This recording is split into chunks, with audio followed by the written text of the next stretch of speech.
Hi, it's me, Vamp, and this is probably the first ever I've done of a pre-review. Okay, and it probably won't be done too often because I'm gonna be honest with you guys, this is my PC account. I don't get on my PSC account that much because, as you know, I am a PS4 main, but we have not got Fortuna yet.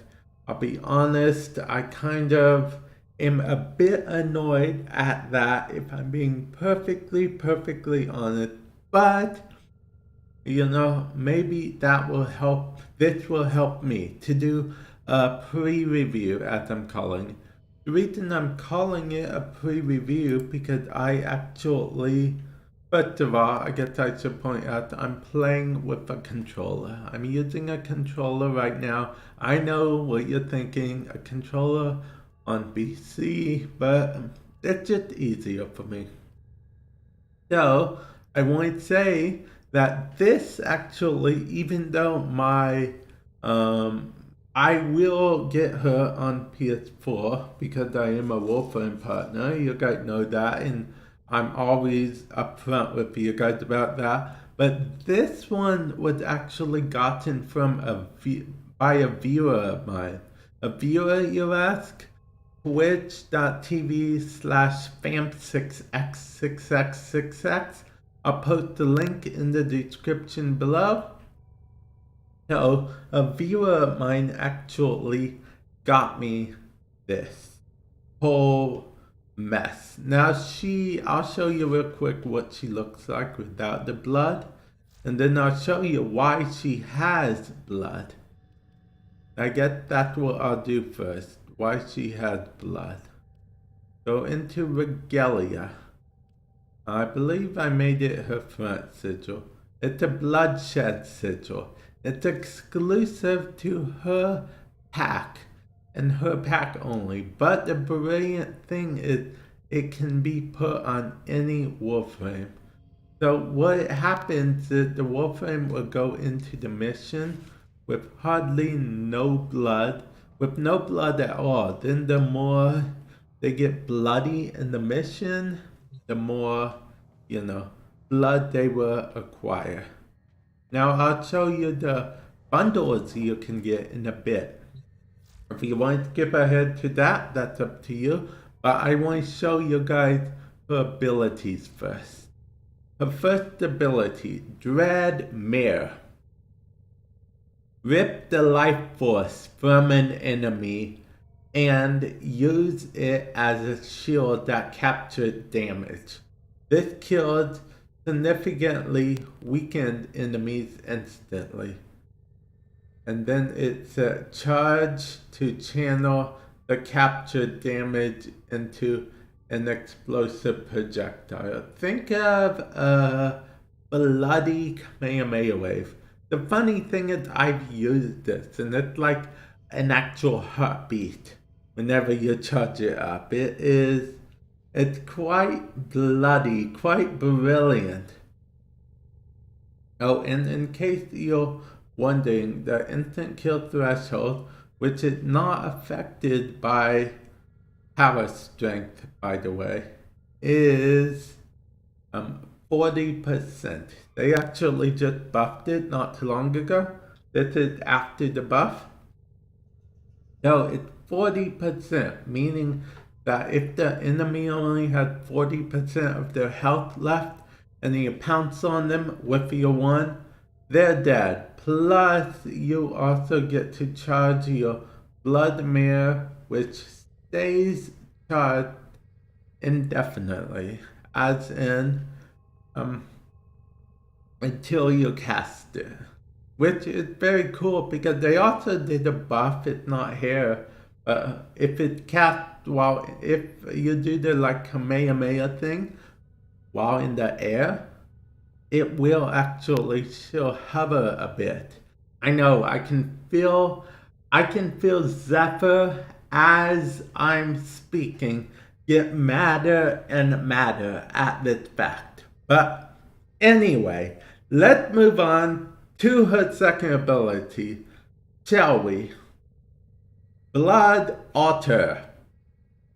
Impale an enemy on an altar of talents and siphon health for Garuda and her allies. Okay, so the thing is, it does for allies too, which is brilliant because it makes it infinitely more useful than something like Nidus' ability that just latches onto the enemy and that's it. Yes, it makes the enemy technically invulnerable for the duration. You can also stop it by hitting it again while targeting the enemy. But if you don't stop it, what will happen is you and your enemies in range get health. And the health is affected by power strength. Very good, very cool. I like it quite a bit.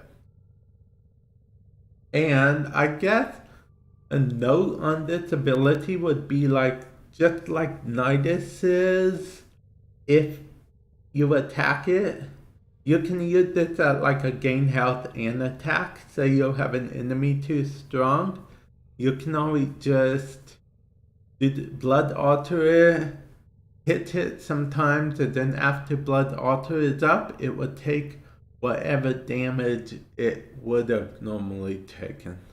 Now, a note of caution.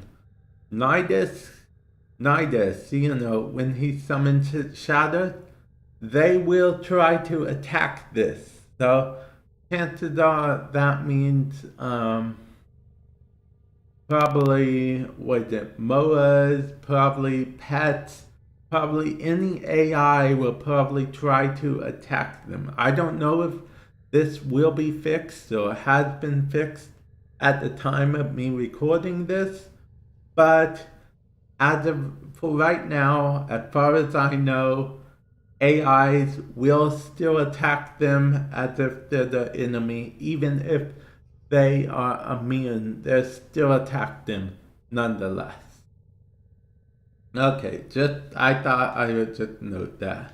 Okay, and now bloodletting.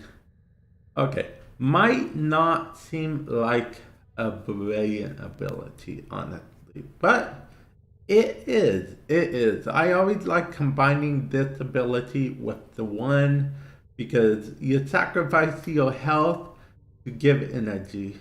You lose 50% of your health. You gain energy based on power strength, I believe it is. So, yeah.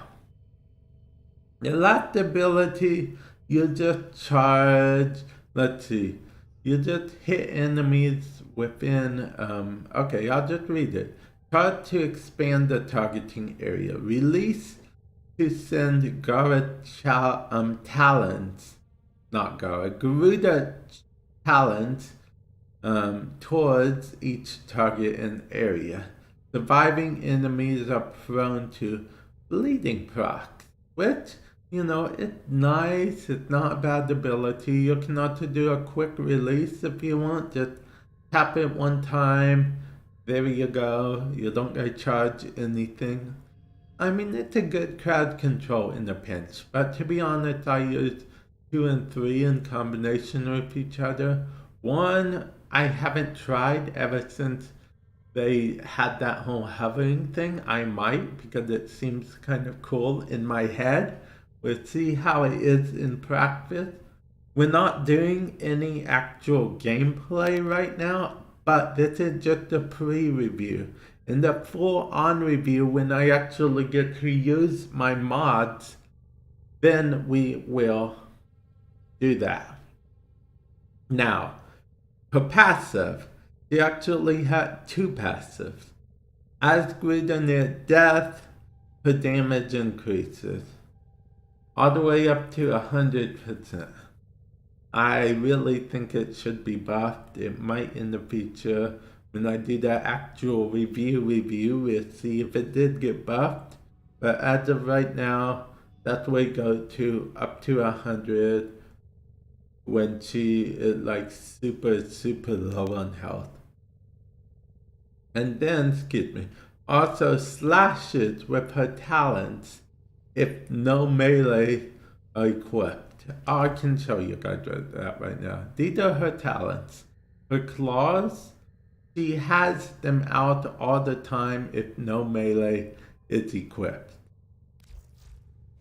And just like a channeled ability, which they aren't, but just like a channeled ability, you can mod them. But you'll see that all I need to do is equip a melee, and then they won't come out. They won't be usable in chat. In battle at all. This is like a temporary mod that I have for her.